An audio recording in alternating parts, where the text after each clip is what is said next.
Pigs are sharing the love by saving lives with organ transplants. Allergic kids may finally be able to witness the glory of peanut butter. And we dive into the worldwide ramifications of the USAID shutdown. That's just some of what we're talking about on today's RX Report, where you get your health and your news delivered, broadcast from the home of pharmacy here at the American Pharmacists Association. It's Friday, February 14th, and a very happy Valentine's Day to everyone listening. Now, what'd you get me? Because your chocolates, flowers, all that are in the mail, I promise. Look, don't think too much into it. We've got a lot to get into. So be sure to click that like and subscribe, and let's dive in.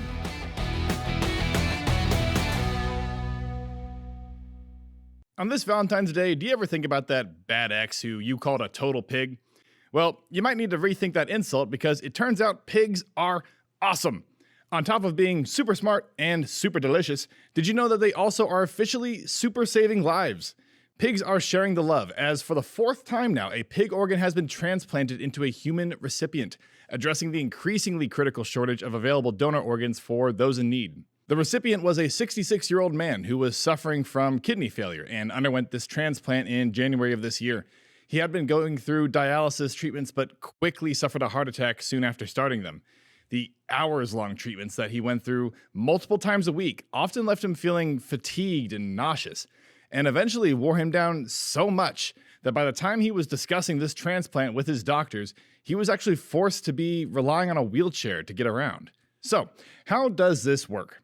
Can you just go down to your local farm and purchase a handsome Wilbur-looking fellow, maybe just put his kidney on ice? It's a smidge more complicated than that. According to a report by US News, several biotech companies have been genetically modifying pigs so that their organs are less likely to be rejected by human bodies. For instance, the pig that this particular patient received the kidney from had almost 70 gene edits, with many of them focused on reducing the risk of viral infections. Now, I'd love to hear your take on this, but my personal take, if I need a kidney and a doctor tells me I can wait on a list for a scary long time, which for me would be like a day, or get one now from a pig, I think I'm taking the pig route. More than 100,000 in the US are currently on the waiting list for organs, and most of them are waiting for kidneys. This new transplant option could fill a massive gap in the healthcare system and bring hope to those who had previously had very little. But I've got to ask you, if given the option between waiting for a human organ or getting a pig one sooner, which option would you choose? Let me know in those comments below. For our next story, let's talk about how prescription bottles are evolving. Let me explain. For your average patient, when you're given a prescription, you simply read the label and then take the prescribed dose, and then you move on with your day. But what if you aren't an average patient? What if you have vision issues, you don't speak English, or you just can't understand the label the way it's written? Well, that's the question that the pharmacy at the Upstate Medical University in New York asked themselves and came up with a novel solution. According to a report from Consumer Affairs, the university's outpatient pharmacy has developed and launched a new program called Scriptability, where they use RFID text-to-speech technology to let patients audibly access their prescription information, seriously improving their ability to manage their medications independently. Upstate Medical University's patient base has a significant refugee population and a growing number of visually challenged members, leading to a need for innovation for dispensing medications. Before this change, many impaired patients would have had to rely on their families or friends to help dispense their medications. But this new technology gives patients their agency back, taking something that most of us take for granted, just being able to read and understand our labels, and making it accessible for many more people. But wait, I hear you ask, won't this new tech drive up prices for patients and profit off of the differently abled? Excellent question, I would say, as we Americans have definitely been trained to be skeptical of cool new medical news, as we wait for the shiny new price tag to raise its ugly, ugly head. I am very happy to report that as of now, the university is covering the cost of these Script Talk station readers and mailing them free of charge to patients in need. Do you know anybody who could maybe benefit from this kind of prescription reader? I'm definitely giving my grandma a call after this, so if you're doing something similar, let me know in those comments. Now we're going to get back to our awesome big stories in a second, but right now it's time for some quick reads on quick doses. For our first dose, we've talked about the pharmacist shortages or deserts a few times on this show now. Though lack of access to pharmacists is a very serious issue that will take time to fix, I do have good news on the matter. APHA recently launched a new platform called Health Shifts to help provide pharmacist professionals with staffing tools and job board services that span the entire U.S. APHA CEO Michael Hogue was quoted on the matter saying, "Health Shifts represents a significant step forward in APHA's commitment to supporting pharmacists and advancing the profession. This initiative showcases the leadership of the APHA board and our dedication to investing in innovative solutions that address workforce needs while also empowering pharmacists to excel in their careers." If you're a pharmacist or pharmacy owner looking for opportunities and the right people, check out our link in the description below and see what Health Shifts can do for you. For our next dose, also focused on pharmacist hiring and APHA, it can be difficult as a pharmacy to authenticate the credentials of new pharmacists, especially if you're a smaller pharmacy. Well, Pharmacy Profiles, which is a subsidiary owned by APHA, recently received certification from the National Committee for Quality Assurance as a credentials verification organization. Basically, Pharmacy Profiles can now be your go-to resource to verify credentials for pharmacy workers and just pharmacy-related jobs. With this new certification, Pharmacy Profiles joins a distinguished group of organizations committed to fostering trust and accountability in healthcare. So, from us to them, congrats to the Pharmacy Profile team. Moving on to our next top story. For anyone who saw the recent horror flick Hereditary, first off, I'm sorry because that movie scared the bejesus out of me. But maybe you remember the scariest part of that movie.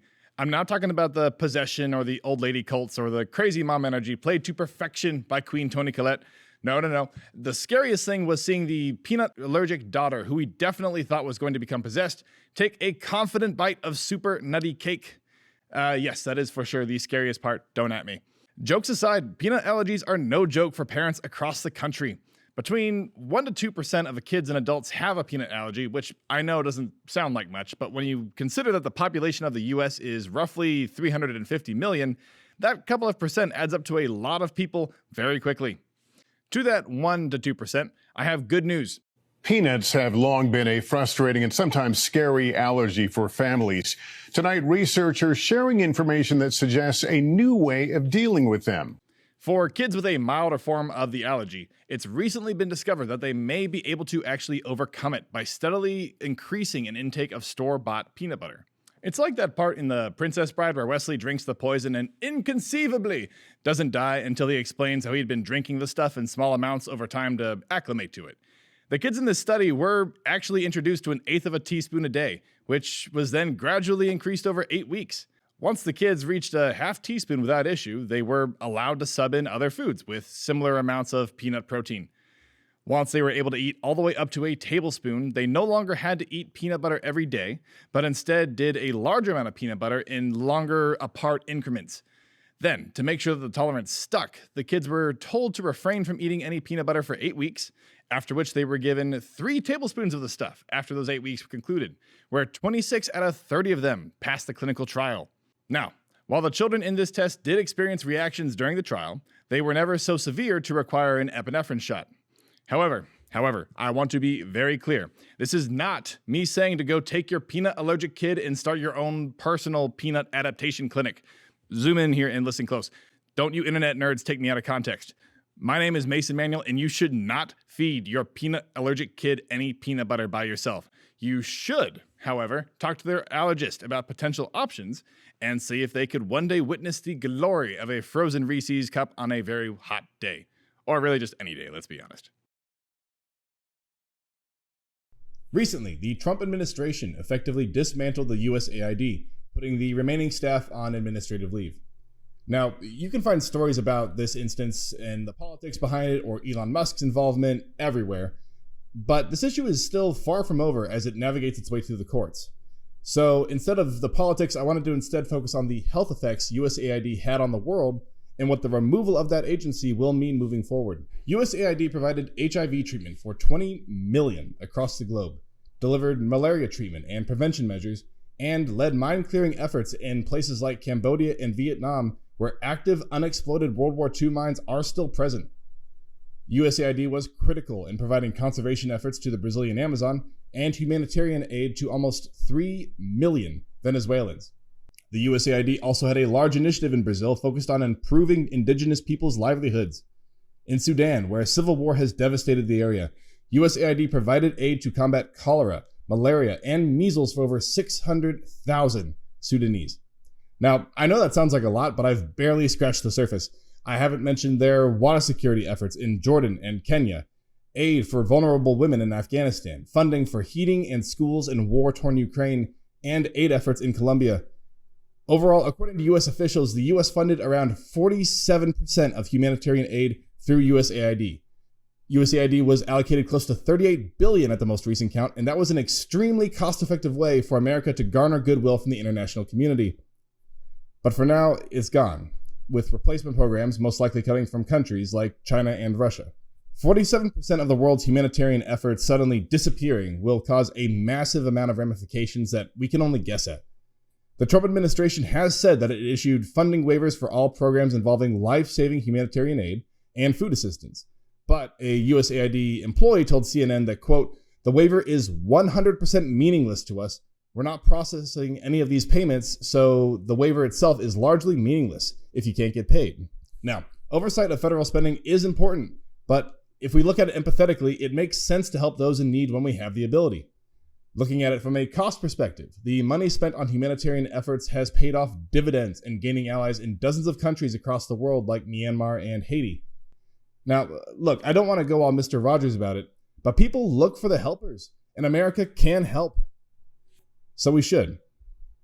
But I'd love to hear your thoughts. Agree or disagree? Let me know what you think in those comments below. And that is our show. If this podcast made you want to get a pet pig, maybe one of those like teacup ones, then be sure to like and subscribe. Also send me photos of the pig, pretty please. Also, leave a comment on anything that we touched on today. If you're hungry for more APHA content, please check out pharmacist.com/podcasts and get the latest from us. Our executive producer is Rob Hodges. Our creative producer is Kate Erdmann. Until next time, I've been your host, Mason Manuel. Thank you so much for tuning in, and be sure to tune in again next Friday for RX Report, where you get your health and your news delivered. But till then, bye y'all.